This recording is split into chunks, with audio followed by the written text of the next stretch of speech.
နဂါးလူလင်တို့ကလည်းနဂါးပြည်ကိုပြန်သွားကြပြီးနဂါးမင်းကြီးကိုအကျိုးအကြောင်းလျှောက်တင်တော့တရထနဂါးမင်းကြီးကဒေါသထွက်ပြီးတော့နဂါးမျိုးနွယ်အားလုံးကိုခေါ်ပြီး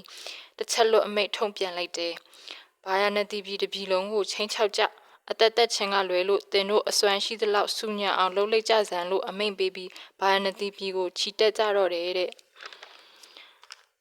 နဂါးတွေကတိုင်းပြည်တွေကိုဝင်လာပြီးအိမ်တွေတစ်ပင်တွေလမ်းတွေမှာနေရာယူထားကြတယ်။နဂါးမင်းကြီးကလည်းဖြူဖွေးကြီးမားတဲ့ကိုလုံးကြီးကိုဖန်ဆင်းပြီးတော့အေယာမပပြင်းကြီးနဲ့တိုင်းပြည်ကိုရစ်ပတ်ဖုံးလွှမ်းထားလိုက်တယ်။နဂါးလူလင်၄ယောက်တို့ကကြတော့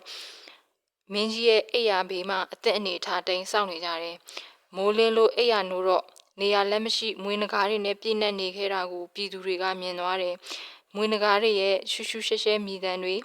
ပြည်သူတွေရဲ့ကဲပါယူပါအော်တန်တွေနဲ့တတိုင်းပြည်လုံးစူညံနေတော့တယ်။နဂါးမင်းကြီးကတော့ပပြင်းထောင်ပြီးမျက်လုံးနှီးကြီးနဲ့မီးဝန်းဝန်းတောက်ကြည့်နေခဲ့တယ်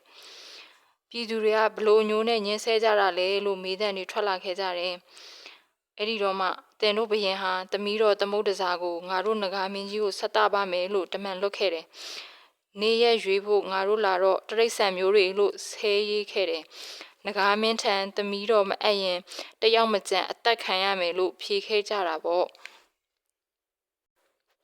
ပြည်သူတွေကလည်းသူတို့ရှင်ဘရင်ထံတောင်းဆိုပေးပါမယ်လမ်းဖွင့်ပေးပါလို့ပြောပြီးနန်းတော်မှာအော်ဟစ်ငိုကြွေးတောင်းပန်ကြတယ်။မင်းကြီးအိယာဘေးကနဂါးလူလင်တွေကလည်းသမီးတော်ကိုပေးဆိုပြီးတော့မှချင်းချောက်လို့